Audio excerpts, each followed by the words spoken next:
Looking into all the shocking details about the kind of relationship gospel singer Osinachi Nwachukwu had with the father of her children, Peter Nwachuku, it is now obvious that this man never loved her and planned to ruin Osinachi's life from the first day he set eyes on her. Peter Nwachuku of Anambra State is reportedly around 50 years of age. By profession, he is a pastor at Dunamis International Gospel Church, where his wife, Osinachi, is one of the lead singers.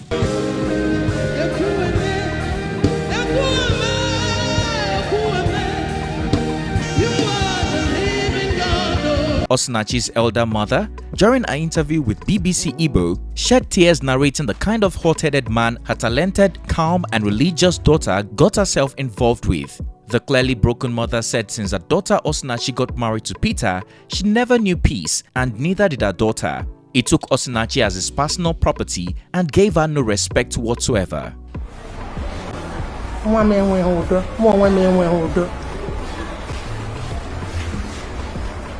O nwere ya dịka ohu onwe ihe ọla o jiri ya wee kpọrọ a na-eme ihe ọla masịrị ya. The death of the 42-year-old renowned gospel singer and mother of four, who sadly passed away on Friday, April 8th, after spending days at the National Hospital in Abuja, has indeed shocked everyone to the bone marrow. Colleagues of the lead singer at the Dunamis International headquarters in Abuja, 24 hours after her passing, began to accuse her husband, Peter Nwachuku, of beating her to death after he announced that she died of throat cancer. The sad outcry from people who knew the singer flooded the internet and resulted in the arrest of her husband over alleged culpable homicide on Sunday, April 10th evening. The arrests did not stop the accusations about Peter being the cause of his wife's demise pouring from those who know them personally. The couple's gate man, neighbors, and even clients who worked with Osinachi testified that it felt like hell trying to book the singer for a gig through her husband, who acted as a manager. Apart from all the money she earned going into his account, Pauline Talen, Minister of Women's Affairs, has also confirmed that the late gospel singer had no bank account of her own. Her husband was also in charge of all her business affairs and social media accounts. The only money Osinachi could keep was cash in hand she earned from secret gigs and gifts given to her during events. According to Osinachi's elder sister, Favor Mandu, after the wedding, Peter shut off her family from seeing Osinachi completely and wouldn't allow any of her siblings, their mother or even Osinachi's identical twin sister to communicate or work with her. Amarachi Eze cried out and confessed that her talented twin sister Osinachi could have gone far in a music career with a powerful voice today. Sadly, her husband Peter kept pulling her down by detecting what, when and how she does things.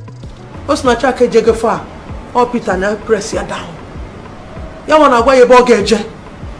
Ebe nkosi ya jojewe.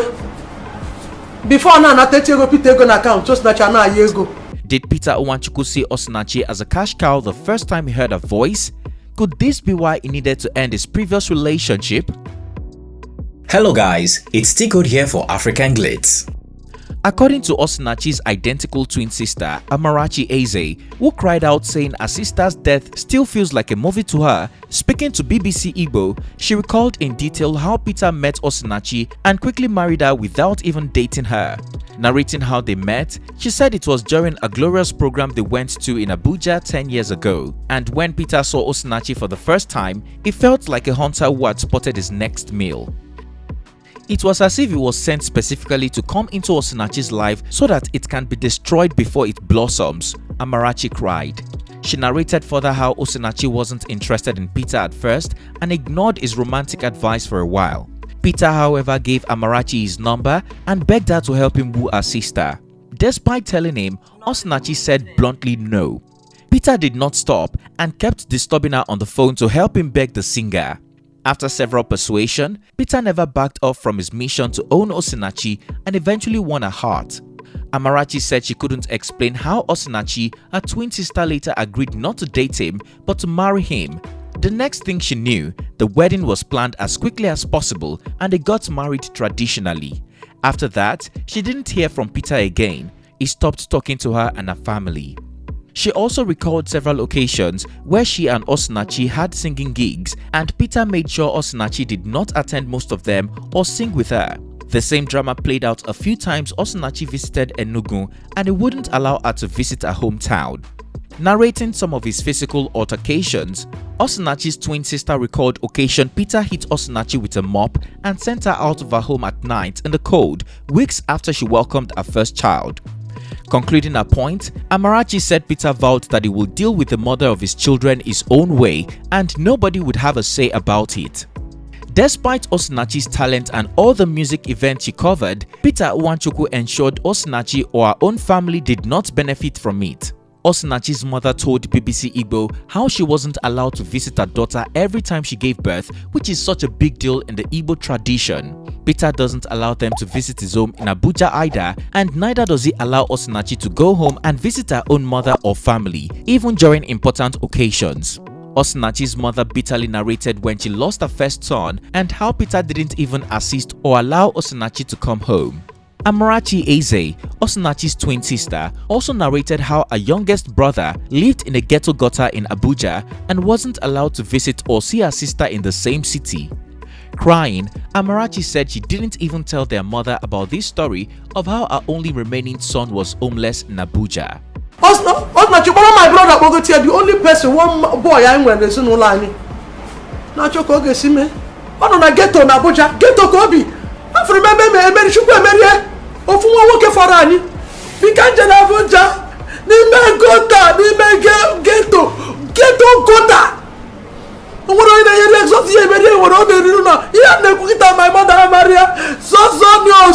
Peter Nwachuku did not only cage his wife, but he also caged his children mentally. The children were not allowed to tell anyone about what their mother was going through, even the pastors in their church.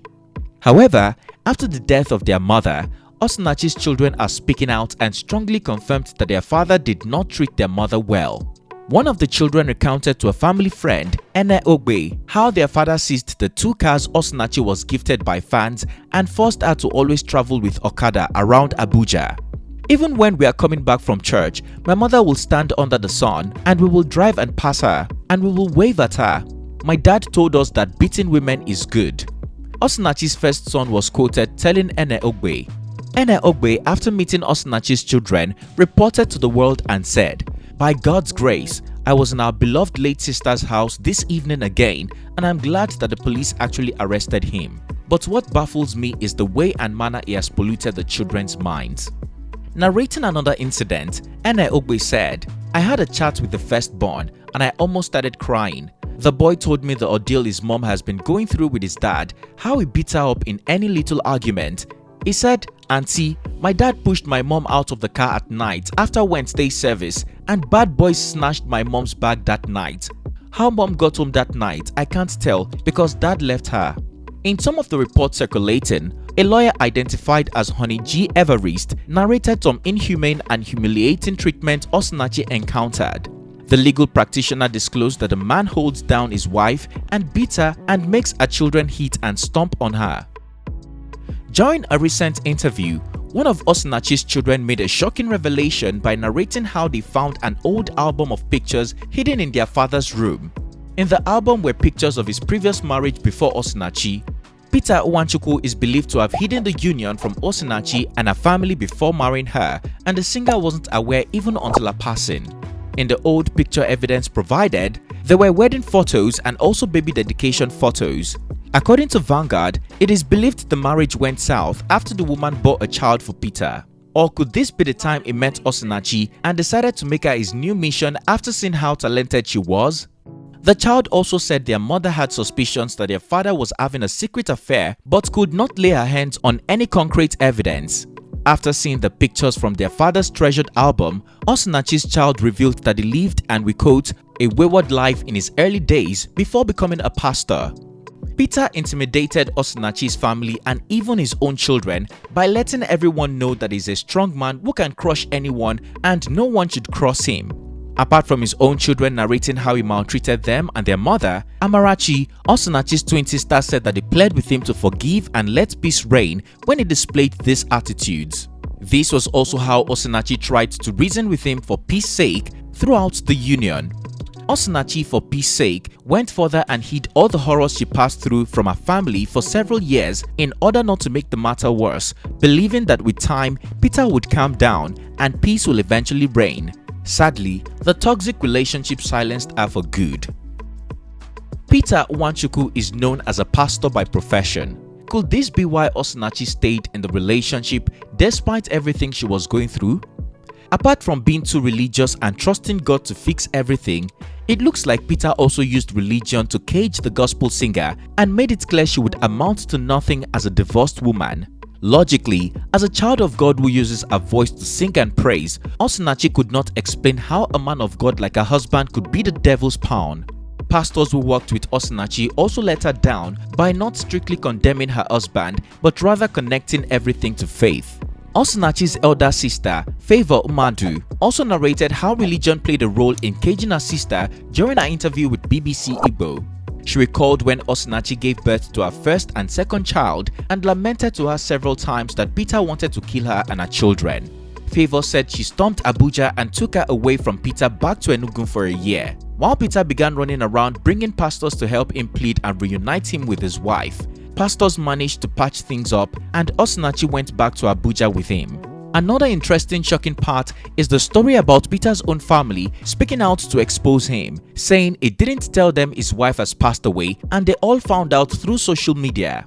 Peter Nwachuku, on the other hand, has finally spoken out after his wife's demise and claims that he isn't the cause of her demise. Speaking from police custody, he stated that his late wife had been ill since November 2021. He claimed that he took her to Federal Medical Center (FMC), then to Gwagwalada General Hospital, and finally to National Hospital, where she passed away. He did not, however, reveal the nature of her illness. Meanwhile, an autopsy has been performed on the body of the popular Nigerian gospel musician to determine the true cause of her death. The autopsy was ordered after the late singer's husband, accused of being the cause of her death, denied any wrongdoing. While the police await the results of the autopsy test, Mr. Nwachuku has been transferred to the force headquarters in Abuja for further questioning. What do you think about Peter's relationship with his late wife, Osinachi? Would you say he targeted Osinachi right from the beginning? Even though all fingers point at Peter Nwachuku, would you be surprised if the autopsy says otherwise?